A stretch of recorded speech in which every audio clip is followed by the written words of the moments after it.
प्रति हमारा आत्मीय अभिनंदन होगा।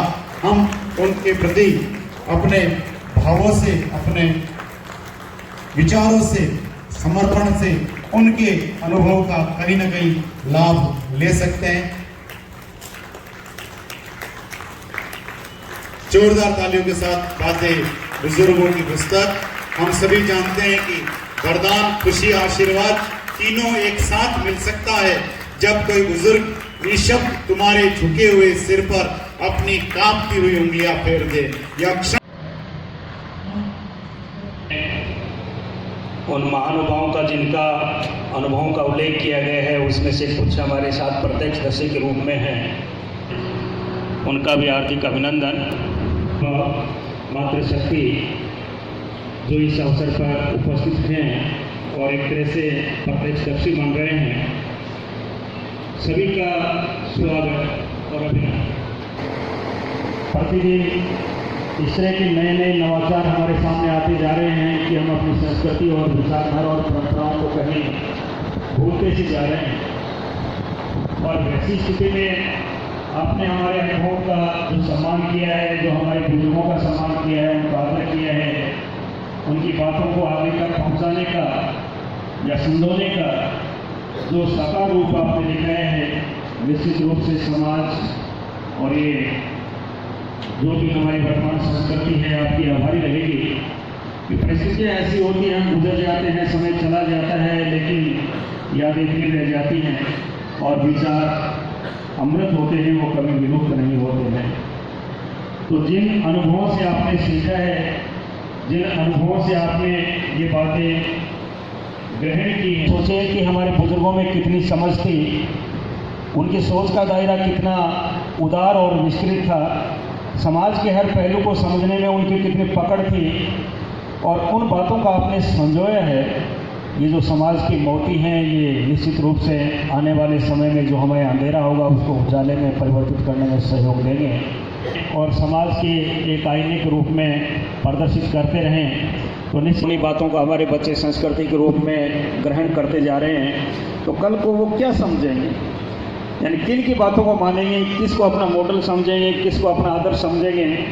हमारी जो संस्कृति है वो किस कगार पे जा रही है। जैसे सर विनोद जी कह रहे थे कि हम क्या थे, क्या हो गए और क्या होंगे अभी, ये तो एक निश्चित रूप से प्रश्नवाचक चिन्ह अपने सभी के सामने है कि आने वाली परिस्थितियों के संदर्भ में हम अपनी जो जनरेशन है या जो संस्कृति वर्तमान में है उसको किस तरह से समाज के पथ प्रदर्शक के रूप में ढालने की कोशिश करेंगे।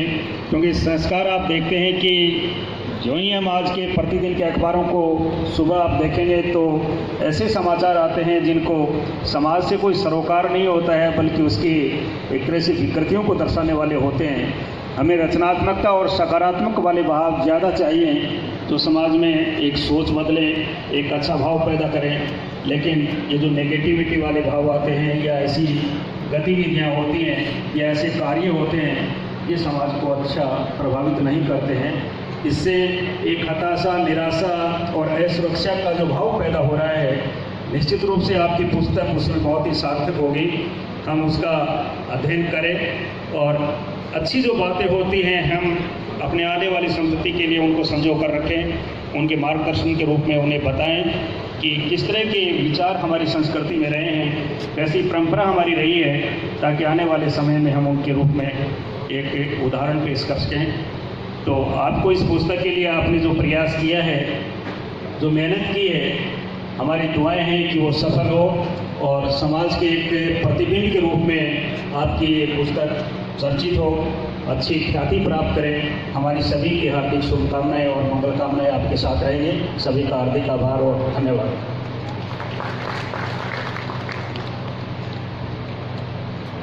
फिर गलतफहमियां बढ़ती हैं तो फिर उसने वो भी सुना जो मैंने कहा नहीं था, यह माना जा सकता है। इस हमें उद्बोधित करें। आदरणीय डॉक्टर शंकरलाल जी त्रिवेदी की बात कि ममता से बात चालू हुई और मतलब पर चली गई, तो मेरा भी हमारे पास, हमारी इस पीढ़ी के पास, हम भी शामिल हैं, मैं भी शामिल हूँ, बुजुर्गों के पास बैठने का समय नहीं है। मैं सोच यही रहता है बेटा कि हम सुनते नहीं हमारे माता पिता की, हम बहुत बड़ी बातें तो स्वयं कर लेते हैं, जब लेकिन हमारे निजी जीवन के अंदर जानते हैं तो हमारे को अपने परिवार के बुजुर्गों के पास बैठने का समय नहीं है। अगर हम अपने बुजुर्गों की बातें सुनेंगे तो मैं आपको दावे से कह रहा हूँ, किसी धर्म ग्रंथ में नहीं मिला है, नहीं पढ़ाया है, लेकिन अपने पूरे परिवार उसका ज्ञान हमको मिलेगा। और निश्चित रूप से उसकी जो आदरणीय विनोद जी की जो सोच थी उससे भी ज़्यादा आपने इसको किया, उसके लिए मैं बहुत बहुत आपका धन्यवाद देता हूँ। आप सबके चरणों में प्रणाम करते हुए अपनी बात का समाप्त। हमारे